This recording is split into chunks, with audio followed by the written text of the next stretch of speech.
Hola, mi nombre es Alessandra Larragoiti Bautista. Soy estudiante de medicina y curso el noveno trimestre en la Universidad Autónoma Metropolitana, Unidad Xochimilco. El día de hoy les estaré hablando sobre un tema de neumología, principalmente hipertensión arterial pulmonar. Entonces, bien, vamos a iniciar este tema con la definición, epidemiología, factores de riesgo, etiología, fisiopatología, continuamos con el cuadro clínico, los estudios complementarios, la patología o anatomía patológica, el tratamiento y pues por último las medidas preventivas. Podemos definir a la hipertensión pulmonar como una enfermedad heterogénea que comprende la remodelación patógena de la vasculatura pulmonar. Con heterogénea me refiero a que puede ser, la hipertensión pulmonar se divide en múltiples grupos que ahorita veremos a continuación. Estos con una diferente etiología o diferentes factores de riesgo, diferentes causas, pueden diferir incluso en la fisiopatología. Y bueno, estos conllevan a la presión de la arteria pulmonar y a la resistencia vascular. La hipertensión pulmonar tiene que tener una presión arterial pulmonar media que va a ser nuestro fijo para poder nosotros diagnosticar esta enfermedad, que va a ser mayor a 20 miligramos de mercurio en reposo. Tenemos que esta es un subtipo muy raro debido a la hipertensión pulmonar y se caracteriza por la interacción de eventos moleculares y genéticos que provocan la angiopatía obliterante y síntomas como disnea, dolor torácico y el síncope. También esta pues sin tratamiento llega a ser muy mortal, ya que pues una de sus principales causas de muerte es la insuficiencia cardíaca derecha descompensada. También tenemos que tener en cuenta que esta se tiene que diagnosticar de una manera muy temprana, ya que pues esta por lo general no muestra algunos signos o síntomas que pues pueden llegar a dar alerta al paciente. Incluso pueden pasar años para que el paciente se dé cuenta de que tiene hipertensión arterial pulmonar y pues por ello pues se tiene que tener una constante vigilancia para evitar de que haya una consecuencia en la calidad de vida y la longevidad del paciente. Ahora bien, vamos con la etiología y tenemos que la hipertensión pulmonar se divide en 5 grupos. Nosotros vamos a hablar del grupo 1, que es la hipertensión arterial pulmonar. Tenemos que esta puede tener múltiples causas en donde podemos ver, por ejemplo, a la hipertensión arterial que puede ser idiopática. Esta puede ser por no responder a pruebas de vasorreactividad o bien respondedores agudos a pruebas de vasorreactividad. También puede tener algunas otras causas como pues algunos factores hereditarios en donde tenemos por ejemplo a un gen que es muy importante en donde hablamos del BMPR2. Pues es un gen que nos permite, que altera como tal los factores que hacen que se desarrolle esta enfermedad. Ahorita hablaremos más de esto. Tenemos también a aquellos que se asocian a drogas y a toxinas, también la veremos ahorita. También se puede asociar a algunas otras comorbilidades como enfermedades del tejido conectivo, algunas inmunosupresiones en donde tenemos por ejemplo al VIH, a la esquistosomiasis, también hipertensión portal y la cardiopatía congénita. Asimismo, también puede tener algunas características en cuanto a la afectación venosa o capilar y pues también puede persistir en los neonatos. Tenemos que esta también pertenece al grupo 2 que tenemos a la cardiopatía izquierda. Esta puede ser secundaria a la cardiopatía izquierda, puede ser por una insuficiencia cardíaca, alguna valvulopatía o enfermedades cardiovasculares congénitas o adquiridas que causan la hipertensión postcapilar. Ahora tenemos al grupo 3, que es la pulmonar o la hipoxia. Esta consiste en que puede ser secundaria a algunas enfermedades pulmonares, en donde vamos a resaltar, por ejemplo, al EPOC, que es la enfermedad pulmonar obstructiva o enfisema, a la enfermedad pulmonar restrictiva, a la enfermedad pulmonar con patrón mixto restrictivo-obstructivo, también a síndromes de hipoventilación, a la hipoxia sin alguna otra enfermedad pulmonar o enfermedades del desarrollo pulmonar.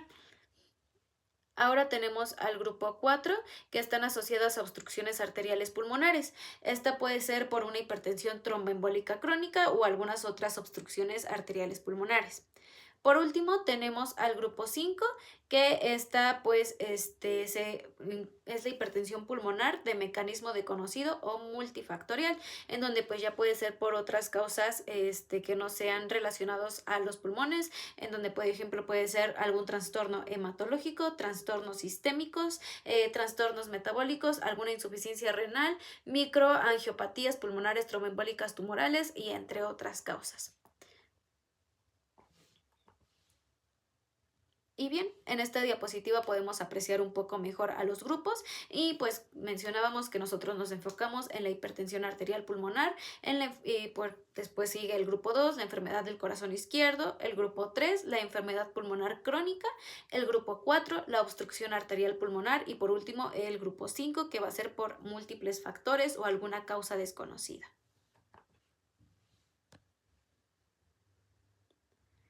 Ahora tenemos a los factores de riesgo, en donde tenemos que la causa más frecuente de la hipertensión arterial van a ser enfermedades de las cavidades izquierdas del corazón o la neumopatía primaria. También tenemos, se observa que puede pasar o desarrollarse en pacientes con complicaciones tardías de la embolia pulmonar luminal y se puede observar de forma variable en pacientes con diversas enfermedades, en donde pueden resaltar enfermedades hematológicas, mieloproliferativas y otras enfermedades sistémicas. Por último, también tenemos que esta se puede relacionar sin problema a algunas drogas o bien a algunos fármacos con algún mecanismo de acción que pueden ser muy similares o parecidos. Ahora, tenemos aquí algunos factores en donde vamos a poder observarlos con mayor precisión. Aquí tenemos, por ejemplo, alteraciones de los reguladores de la proliferación. Vamos a hacer énfasis en el factor de crecimiento transformador beta, que es el TGF beta, que pues va a pertenecer a la superfamilia del factor transformador de crecimiento beta, que transducen a una amplia gama de eventos celulares mediante la estimulación por actividad, inhibidas y proteínas morfogenéticas óseas. También tenemos algunos otros factores como los derivados de plaquetas, a los fibroblastos, a los endoteliales vasculares, entre otros. Pero aquí el más importante va a ser el factor de crecimiento transformador beta. También tenemos alteraciones en los mediadores de la fibrosis, en donde pues igual vamos a tener al factor de transformador de crecimiento beta 1, tenemos algunos otros como el NET9, el ligando 1 de la muerte prolongada, entre otros. Aquí vamos a resaltar también a las alteraciones de los mediadores inflamatorios, que son estos que nos permiten la correcta inflamación. Aquí algunos participantes de estos pueden ser las alteraciones de los subtipos de los linfocitos T, los monocitos y macrófagos, algunas interleucinas, en donde vamos a resaltar la interleucina 1 beta, la interleucina 1,6 y pues algunos RANTES. Tenemos alteraciones en el tono vascular. Estos van a ser muy importantes y los vamos a llevar a cabo y los vamos a abarcar con mayor afinidad en el tratamiento. Tenemos a la endotelina, el óxido nítrico, la serotonina y la prostaglandina. Estos van a ser importantes y pues vamos a tener que tratarlos para evitar que estos sigan afectando en la hipertensión arterial pulmonar y pues en esto mismo va a consistir el tratamiento.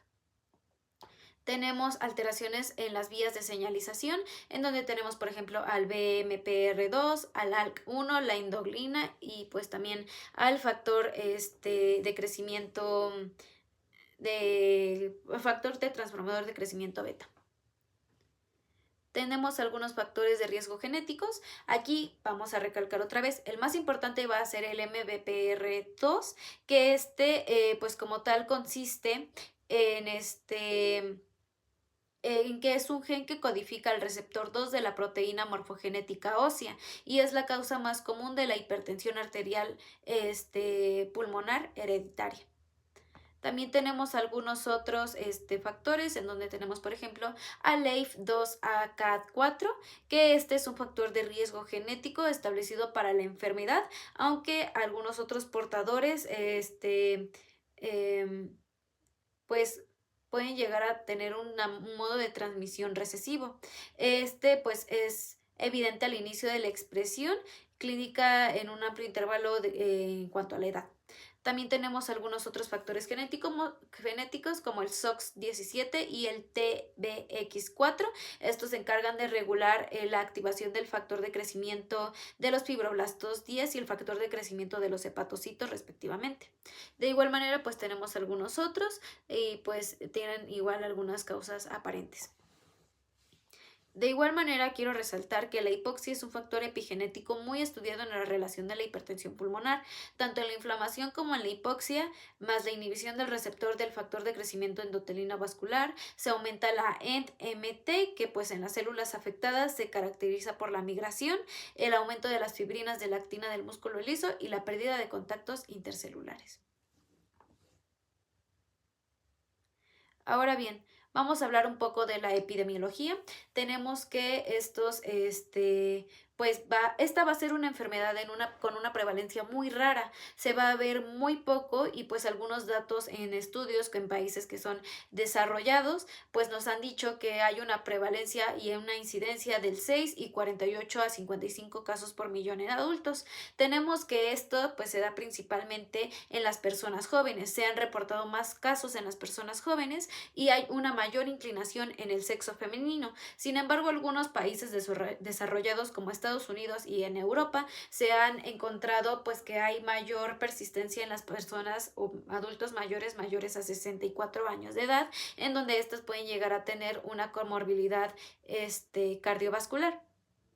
También, pues habíamos mostrado anteriormente cuáles son los factores que llegan a causar la hipertensión arterial pulmonar y de estas la más frecuente va a ser la idiopática. De ahí, pues, le sigue la enfermedad del tejido conectivo, cardiopatías congénitas y la hipertensión portal.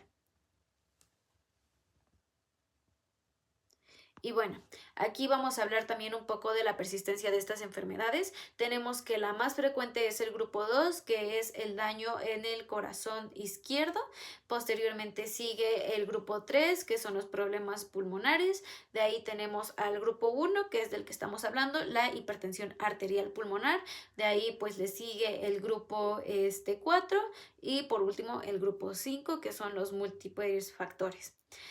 Asimismo, tenemos que hay algunos factores como las drogas y toxinas, que estas están confirmadísimas que pueden llegar a causar una hipertensión arterial pulmonar. Aquí vamos a tener algunos que están definitivamente asociados a esta enfermedad y aquí voy a resaltar al desatinib. El desatinib es un medicamento que se utiliza para la leucemia mielecírica crónica y pues puede causar una toxicidad endotelial en las arterias pulmonares. Esto puede llegar a causar una disfunción en el endotelio vascular, vasoconstricción sostenida, inflamación y remodelación vascular y el aumento de la resistencia vascular pulmonar.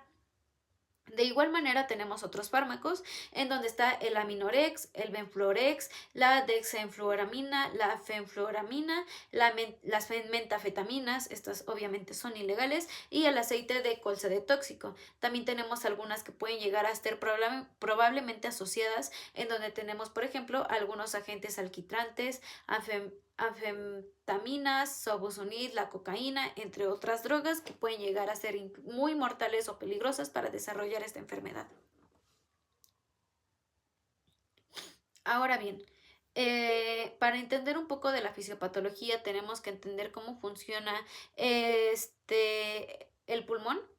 Aquí tenemos que, pues sabemos que la hipertensión pulmonar comienza en el ventrículo derecho.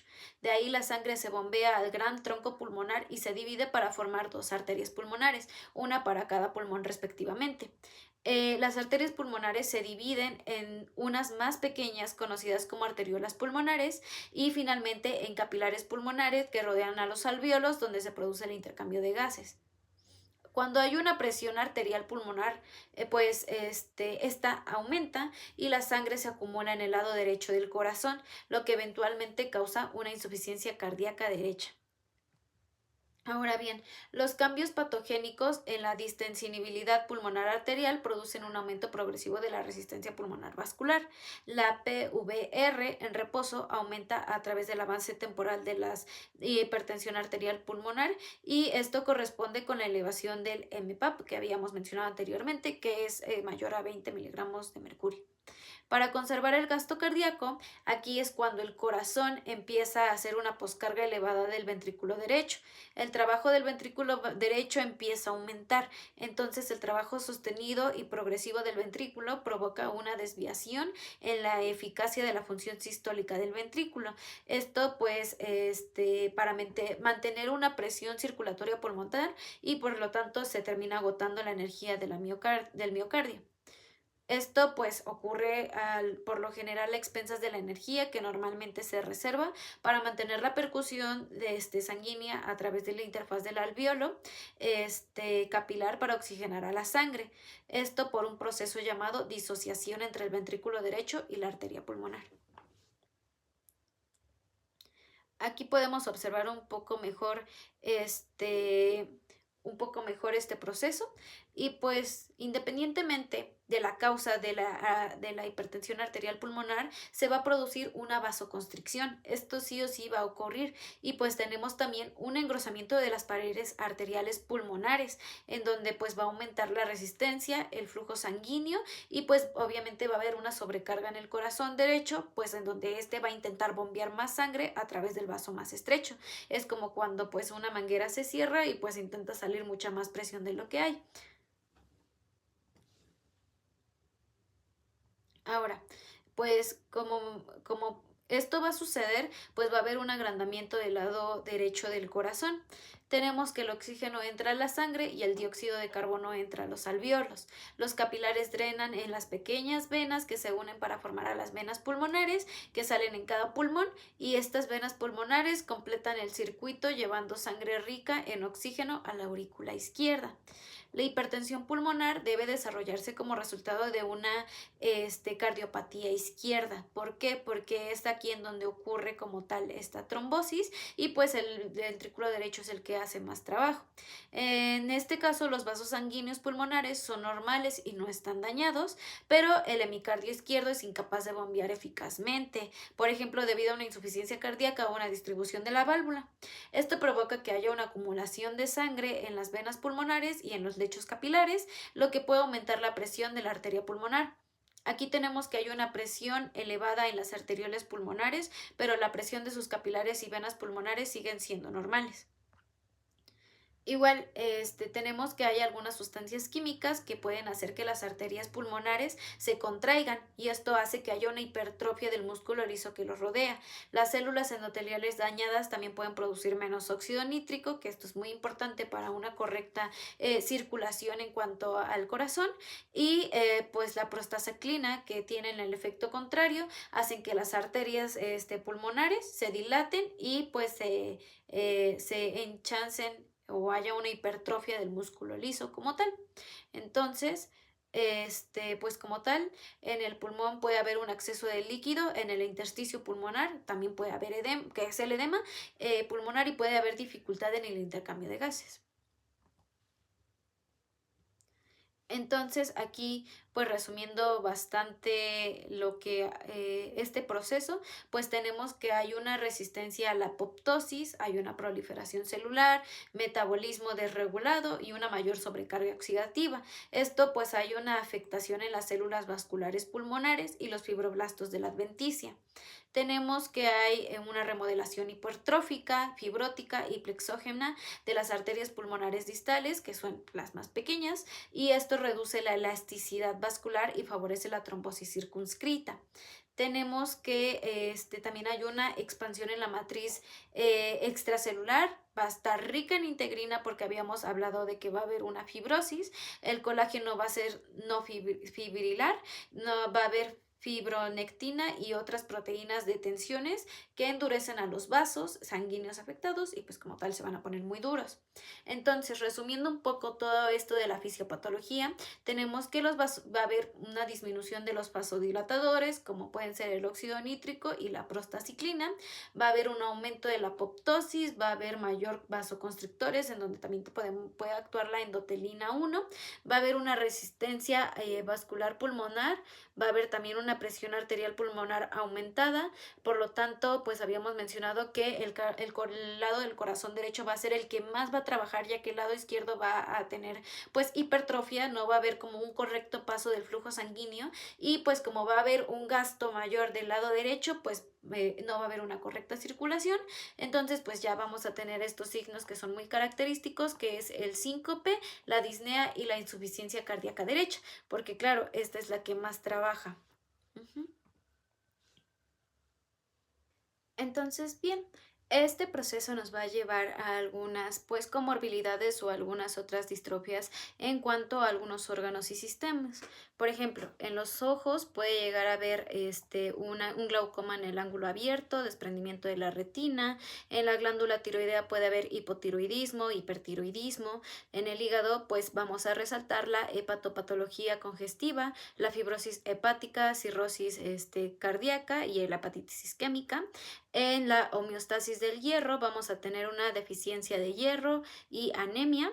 En el sistema endocrino podemos llegar a desarrollar diabetes, síndrome metabólico, estrógenos como la testosterona también pueden llegar a estar involucrada. En el sistema inmunitario puede haber una inflamación sistémica, una inmunidad innata adaptativa alterada, autoinmunidad.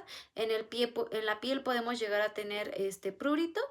Y bueno, en el encéfalo podemos llegar a tener una función cognitiva, podemos llegar a desarrollar alguna enfermedad mental como depresión, ansiedad, trastornos del sueño.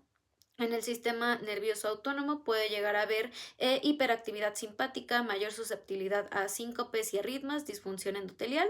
En las cavidades izquierdas del corazón podemos tener una compresión mecánica llena de insuficiente mala, también una disfunción en la sistólica o diastólica, atrofia en los miocardiocitos, pues también claramente un infarto al miocardio.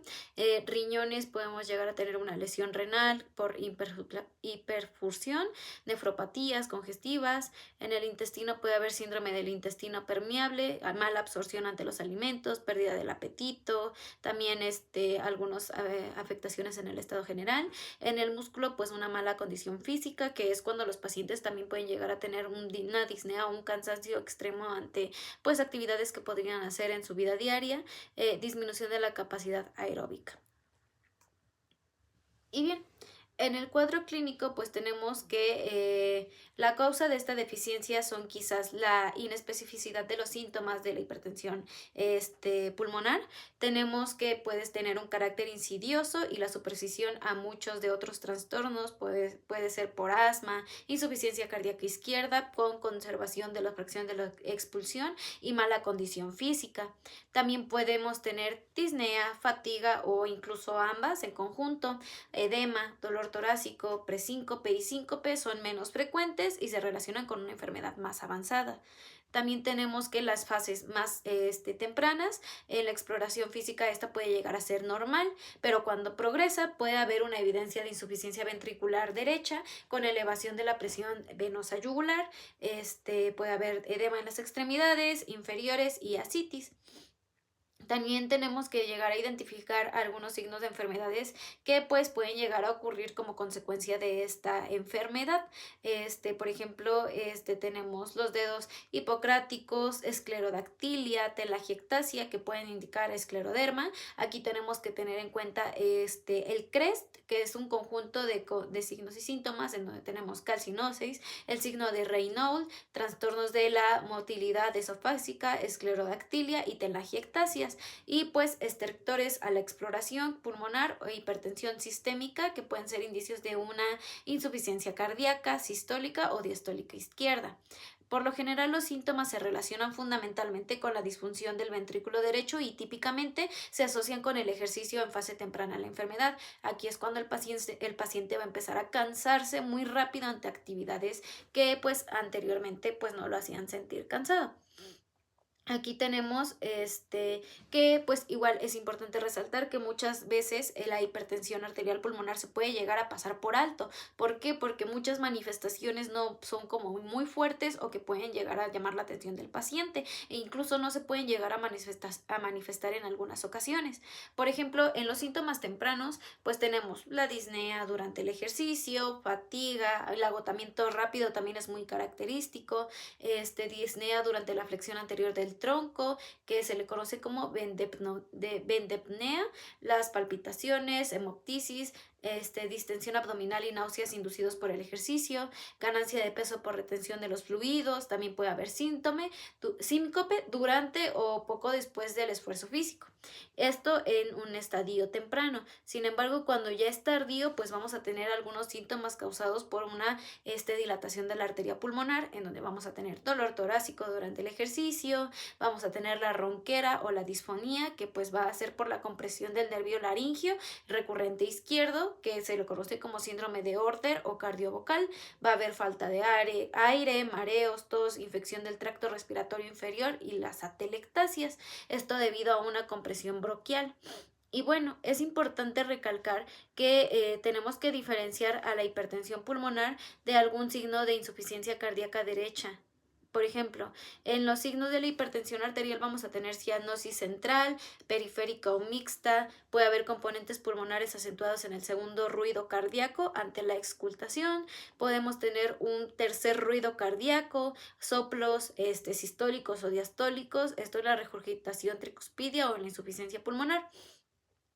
También, comparándolos con la insuficiencia cardíaca del derecha, pues vamos a tener que en esta pues se va a presentar principalmente la distinción y pulsatibilidad de venas yugulares, va a haber distensión abdominal, hepatomegalia, ascitis y edema periférico.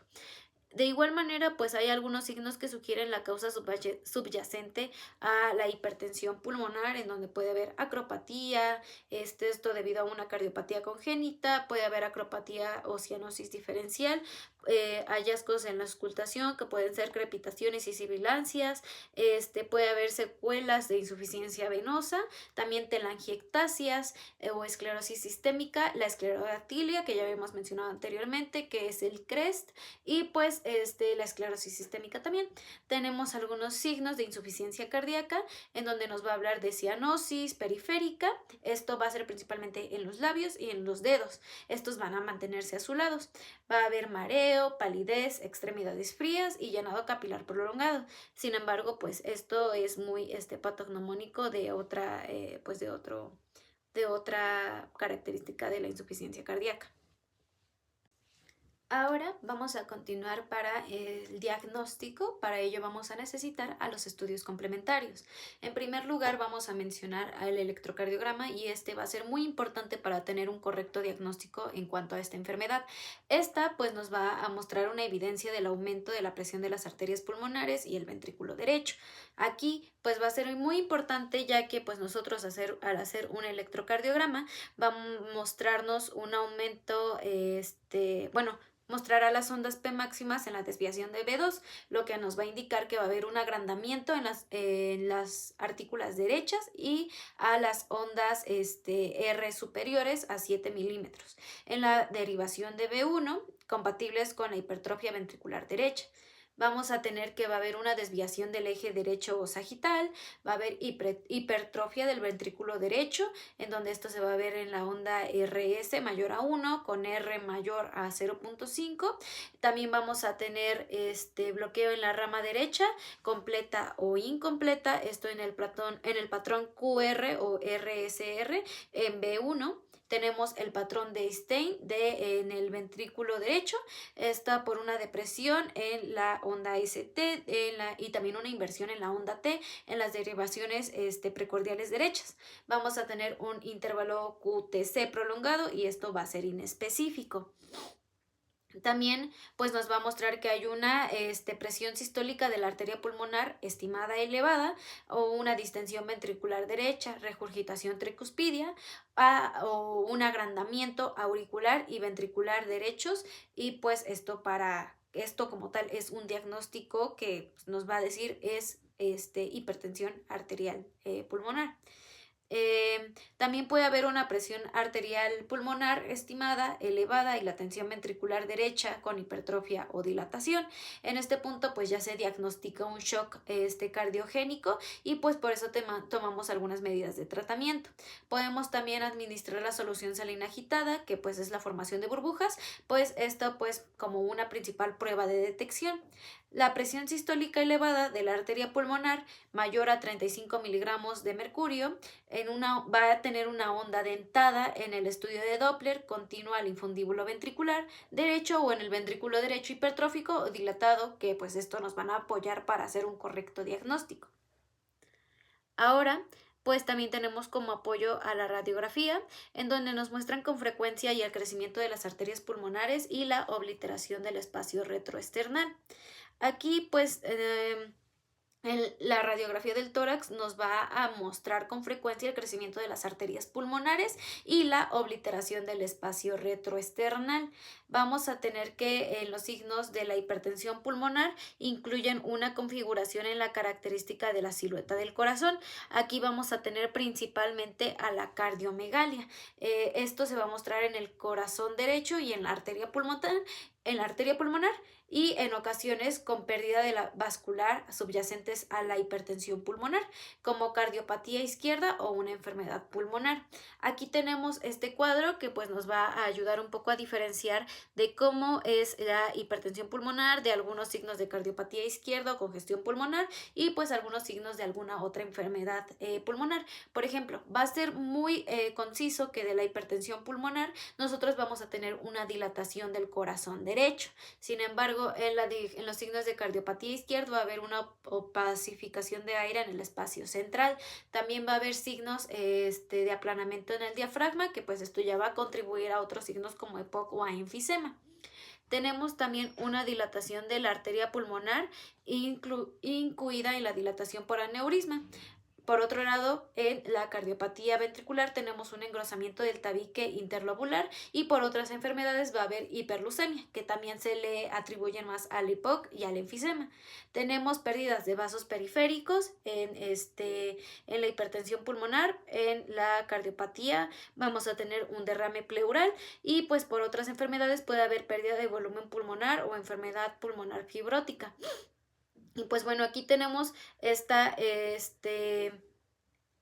signo que es muy característico de la hipertensión arterial pulmonar, que va a ser la silueta cardíaca en forma de botella de agua. Este signo es muy importante ya que pues nos dan un diagnóstico más acertado a esta enfermedad y pues bueno, en una enfermedad cardíaca del lado izquierdo pues tenemos un agrandamiento de la aurícula izquierda, incluido la carina en la silla de montar, que pues este es un signo que también se puede observar en la radiografía. Pues también vamos a tener una dilatación del ventrículo izquierdo y pues atribuyentes a otras enfermedades pues va a haber una opacificación reticular, como puede ser bien por la enfermedad pulmonar fibrótica. Ahora bien, en esta radiografía nosotros podemos observar un poco sobre este signo de botella y algunos signos que ya habíamos mencionado anteriormente. Esta es una toma anteroposterior y pues también es lateral. Aquí pues podemos observar como tal los signos radiológicos, como las características en la silueta del corazón, la dilatación del corazón derecho y la arteria pulmonar. Aquí podemos observar que se ve una cardiomegalia, el corazón se ve muy grande del lado izquierdo y pues como tal en ocasiones pues podemos mostrar en algunas radiografías, aquí no se puede notar tanto, la pérdida de la vasculatura.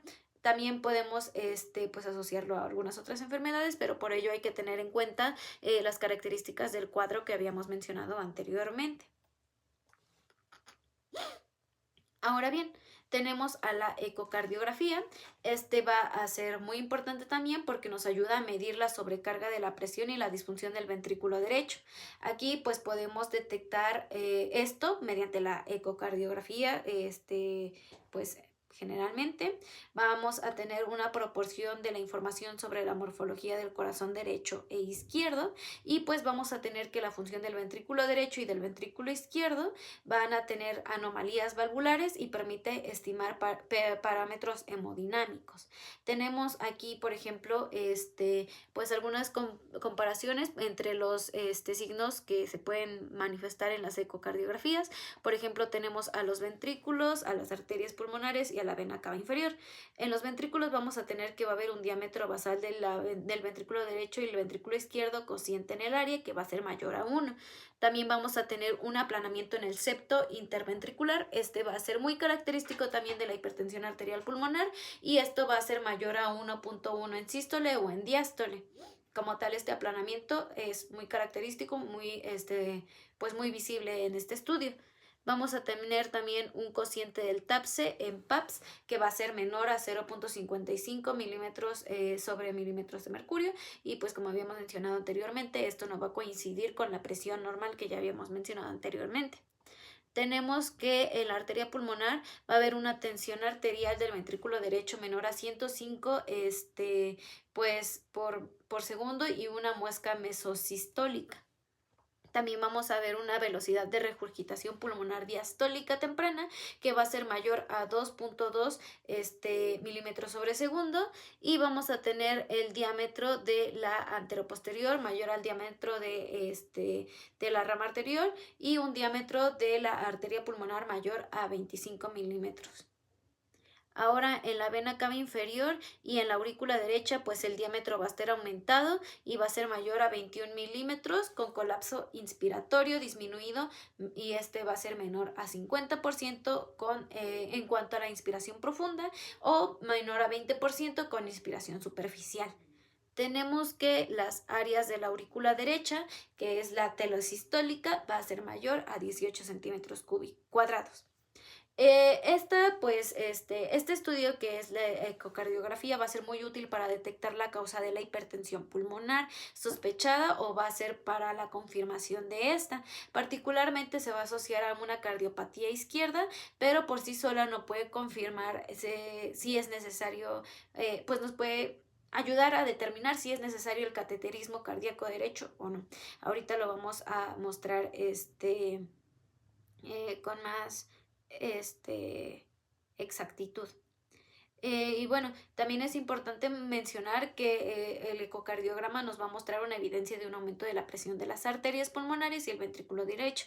Aquí vamos a tener hipertrofia o sobrecarga del ventrículo derecho. Entonces esto es muy importante y lo tenemos que observar. También tenemos algunos otros estudios que nos van a ayudar como a descartar a las enfermedades subyacentes que pueden ocurrir por esta enfermedad. Por ejemplo, tenemos pues la valoración de caminata de 6 minutos que pues nos ayudan a establecer un diagnóstico. Habíamos mencionado anteriormente de que pues las personas con la hipertensión arterial pulmonar van a tender a cansarse muy rápido ante cualquier actividad física. También tenemos a la prueba de esfuerzo cardiopulmonar, que pues esta nos puede ayudar a diferenciar entre los límites cardíacos y los pulmonares al ejercicio, y esto pues nos van a proporcionar una fisiopatología sobre la causa de la disnea. Esto también es importante, ya que pues nos pueden ayudar a clasificar o bien a distinguir entre las clasificaciones de la hipertensión arterial pulmonar. También podemos obtener un volumen máximo del consumo de oxígeno, y pues este es un parámetro integrado en la aptitud cardiopulmonar y es pronóstico pues en el paciente con hipertensión pulmonar cuando es menor a 15 mililitros sobre kilogramo por minuto. Y pues bueno, aquí pues los laboratorios nos van a mostrar una BNP elevada. Aquí pues tenemos esta tablita en donde nos puede ayudar a diferenciar o a mostrar algunos otros estudios. Por ejemplo, también podemos utilizar a la tomografía computarizada, en donde pues nos van a ayudar a evaluar a las estructuras torácicas. Habíamos mencionado anteriormente algunas pues manifestaciones que no van a ser normal anatómicamente. Nos van a ayudar a identificar el parénquima pulmonar afectado, signos de hipertensión pulmonar, y diferenciar algunos grupos entre pues los que ya habíamos mencionado al principio. Tenemos también al angiotac pulmonar, y aquí nos puede ayudar solo a detectar el tromboembolismo pulmonar crónico o agudo como un diagnóstico diferencial o bien como una causa subsecuente. También tenemos el estudio de sueño, que pues nos ayuda, pues que puede ser un hallazgo en la hipertensión pulmonar, porque puede llegar a haber una desaturación cuando pues dormimos o en la noche. Tenemos la angiografía por sustracción digital. Esto pues solo nos ayuda a confirmar a la hipertensión pulmonar y a valorar la accesibilidad a la angioplastía pulmonar del balón. También tenemos a la resonancia magnética cardíaca, que pues también va a ser un estudio importante, ya que nos puede ayudar a evaluar la función y morfología de las cavidades, esto en cuanto a la patología y a su correcto funcionamiento. También nos puede ayudar a cuantificar el flujo y el strain ventricular. Otros laboratorios o de inmunología pues nos pueden ayudar a identificar las comorbilidades y las causas secundarias de la hipertensión pulmonar. Esto pues para tener controladas estas manifestaciones, ya que pues también es muy importante mantenerlas al margen para no poder complicar más esta hipertensión pulmonar. Tenemos pues la prueba del esfuerzo, que es la intolerancia al ejercicio y al patrón a la respuesta ventilatoria, como pues ya habíamos mencionado anteriormente. El diagnóstico como tal pues se puede realizar pues con el cateterismo cardíaco derecho y pues esto ahorita lo voy a mencionar, pero el estudio ideal para diagnosticar a la hipertensión pulmonar y determinar la gravedad en su monitoreo hemodinámica invasión es principalmente con el cateterismo de las cavidades derechas del corazón.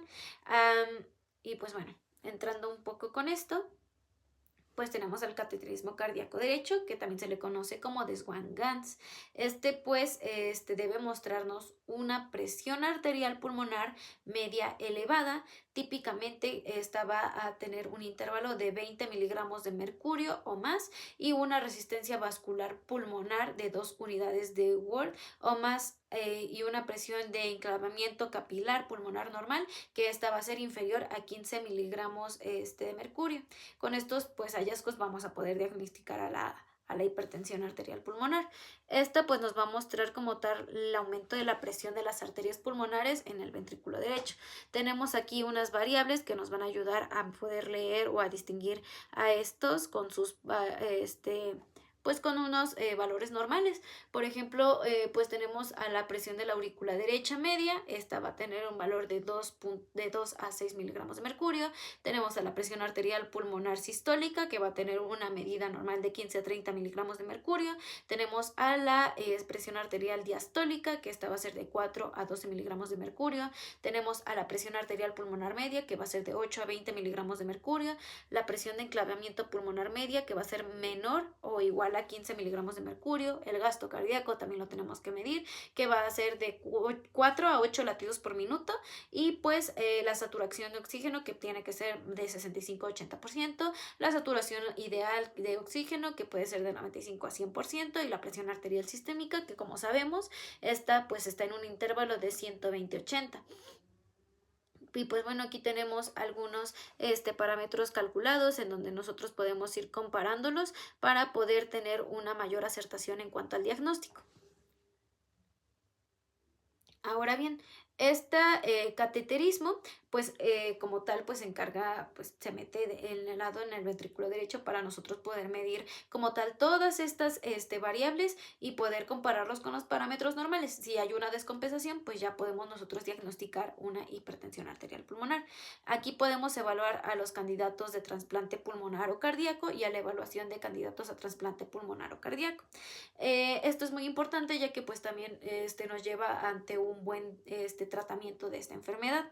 Tenemos algunas contraindicaciones para este cateterismo, ya que no todas las personas son candidatas para poder realizárselo. Tenemos que aquí a las personas que tienen la presencia de un trompo o tumor en el ventrículo derecho o en la aurícula derecha, el implante reciente en marcapasos menor a un mes también está contraindicadísimo.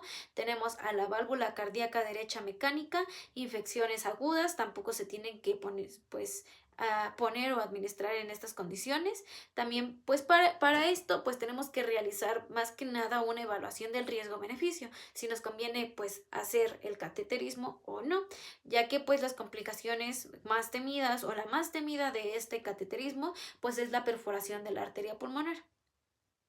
Y bueno, para tener una evaluación completa de todo esto, debemos de medir o calcular todas las variables de la tabla, como pues, la que estamos observando, y como mínimo se debe determinar la saturación de oxígeno en sangre venosa mixta, que es el SbO2, y la saturación arterial de oxígeno, SaO2. La evaluación de la saturación de oxígeno se debe realizar progresivamente en pacientes con con la saturación de oxígeno en la sangre venosa mixta mayor a 75% y siempre que haya sospecha de un cortocircuito de izquierda a derecha. Todas las medidas de presión deben ser realizadas mediante la PEP, que deben realizarse al final de la expiración. Ahora bien, tenemos este algoritmo en donde pues nosotros vamos a poder evaluar si una persona es candidata para tener un cateterismo en el corazón o no. Aquí tenemos que el volumen que habíamos mencionado al principio es mayor a 20 miligramos de mercurio. Aquí nosotros, si esto es mayor, pues obviamente tenemos una hipertensión pulmonar y pues tenemos que identificar una clasificación hemodámica de esta hipertensión. Tenemos, por ejemplo, a la presión, tenemos a la hipertensión pulmonar precapilar, en donde pues nosotros vamos a poder subdividirlos en el grupo clínico. Esto pues, comparando un poco las medidas que ya habíamos observado en nuestra tablita. También tenemos al pH postcapilar aislada. De igual manera, nosotros vamos a medirlo y vamos a subdividirlos en este grupo clínico. Por ejemplo, aquí ya lo podemos clasificar de acuerdo a los grupos que nosotros tenemos. En el precapilar, pues vamos a poder observar a la hipertensión pulmonar a la hipertensión arterial pulmonar y pues también a los otros grupos subyacentes. También tenemos a la hipertensión precapilar y postcapilar combinada. Aquí vamos a poder observar igual una normalidad en cuanto a los rangos que tenemos y pues aquí vamos a tener como tal a los grupos 3, 4 y 5. Y pues esto solo para poder determinar una causa aparente. Y bueno, explicando un poco más a profundidad sobre el cateterismo, tenemos que esta imagen nos muestra el procedimiento y los parámetros hemodinámicos que se utilizan para diagnosticar y clasificar la hipertensión pulmonar. El estudio de referencia es el cateterismo de las cavidades derechas del corazón, que nos permiten medir directamente las presiones dentro del sistema pulmonar. Esto a través de la técnica que podemos diferenciar si la hipertensión es precapilar, postcapilar o mixta, lo que es fundamental para el tratamiento. Primero vamos a ver el dibujo de la izquierda, en donde podemos observar el corazón. Tenemos que el sitio de punción suele ser en la vena yugular interna o en la subclavia.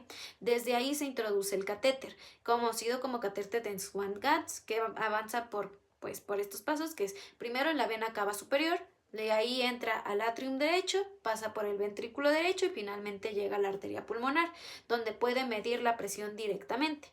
Además, si al inflar el valor del catéter se obtiene una medida indirecta o la presión del lado izquierdo del corazón, la presión capilar pulmonar en cuña, que también es conocido como PCP o PAWP. Entonces, aquí podemos observar nuevamente, entra por la vena cava, pasa por el ventrículo derecho y llega a la arteria pulmonar. Ahora tenemos unos parámetros hemodinámicos que se miden pues 3 valores principales. Tenemos a los parámetros del PAMP, que es la presión media de la arteria pulmonar. Aquí nos indica si hay una hipertensión pulmonar. El valor normal pues va a ser menor a 20 miligramos de mercurio. Tenemos al PCP o PAWP, que es la presión capilar pulmonar o en cuña, que nos refleja la presión del lado izquierdo del corazón.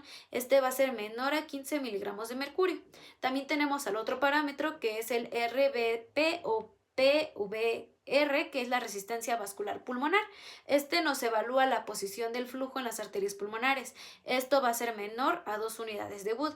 Estos 3 parámetros nos permiten distinguir dónde está el problema, si el aumento de la presión viene del pulmón, que es el precapilar, o del corazón izquierdo, que es el postcapilar.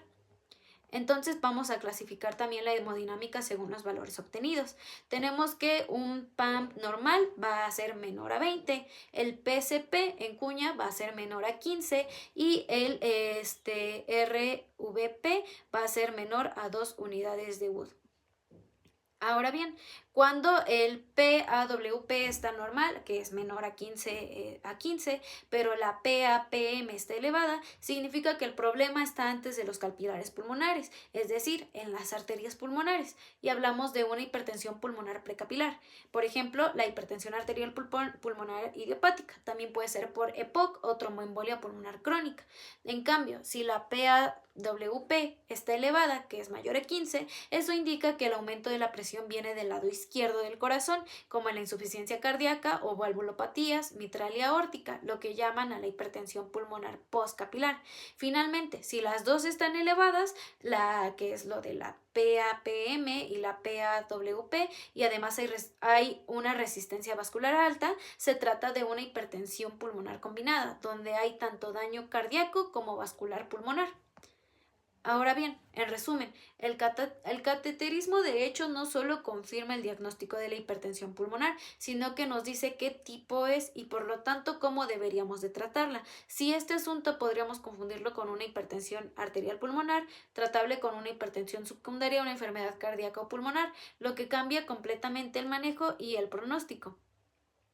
Ahora, un detalle importante es que la hipertensión arterial pulmonar verdadera, precavinar, es la que más se asocia, la que más se asocia a, a la que más se beneficia a un tratamiento específico, como prostanoides o antagionistas de la endotelina, mientras que las otras formas no deben recibir estos fármacos, ya que podrían ser perjudiciales. Y bien, ahora pues para la anatomía patológica, pues nosotros tenemos que aquí ocurre una resistencia a la apoptosis, hay una proliferación vascular, hay un metabolismo desregulado y una mayor sobrecarga oxidativa. Tenemos que haber una afectación de las células vasculares pulmonares y los fibroblastos en la adventicia. Aquí tenemos estas dos imágenes. Tenemos a la primera, que es la que nos muestra como tal una biopsia de un pulmón normal, y en el segundo tenemos de una hipertensión arterial pulmonar.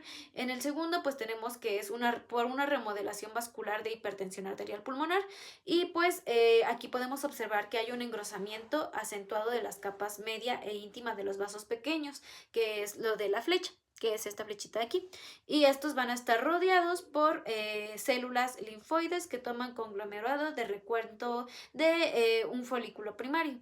También tenemos una remodelación hipertrófica, fibrótica y plexógena de las arterioles pulmonares distales, que reducen la elasticidad vascular y favorece la trombosis, que es esta colita de la colita o solo la puntita de esta flechita. Como tal, pues aquí vamos a ver que hay fibrosis y pues hay afectación en las células vasculares pulmonares.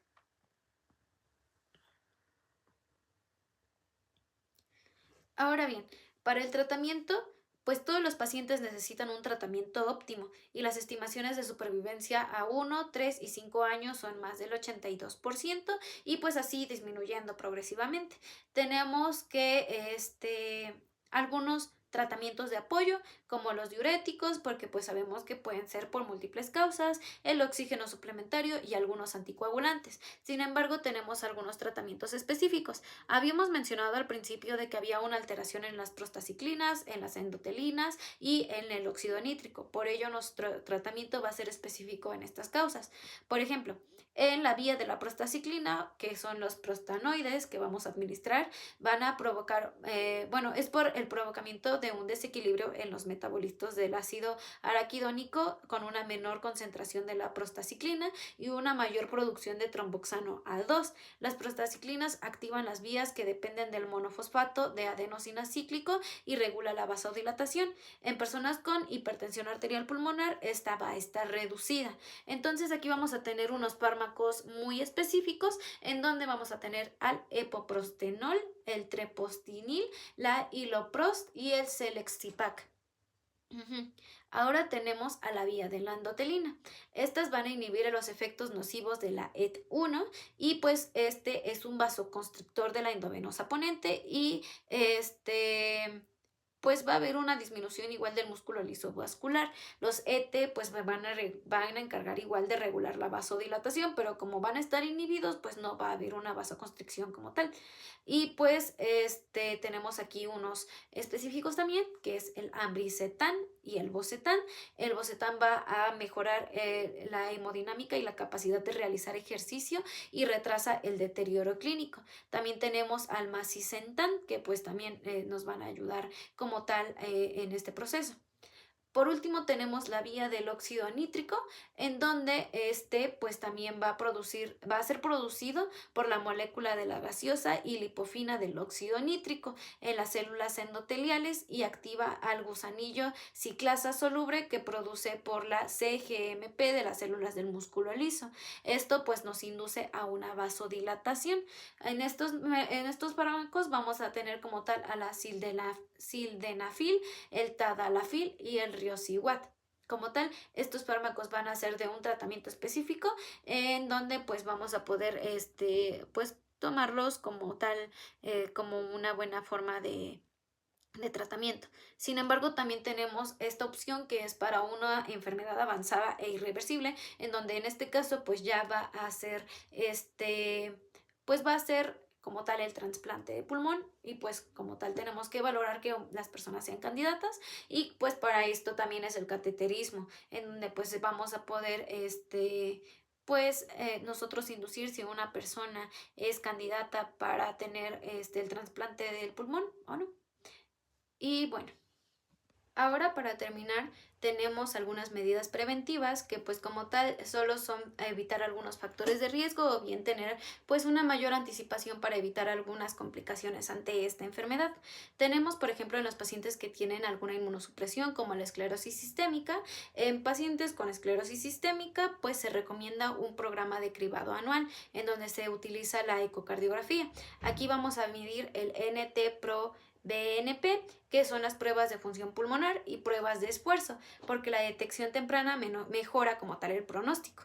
Tenemos que este abordaje nos reduce la necesidad de cateterismos innecesarios y nos permite identificar los casos iniciales. Como habíamos mencionado, el PAP en la media va a ser de 20 miligramos sobre decilitros de mercurio, antes de que la enfermedad sea mucho más grave.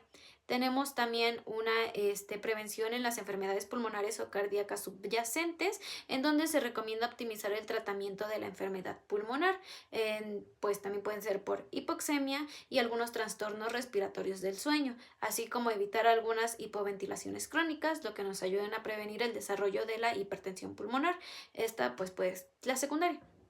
Tenemos que en pacientes con la enfermedad cardíaca izquierda, el control adecuado de la insuficiencia cardíaca y de las valvulopatías reducen la probabilidad de la hipertensión pulmonar postcapilar.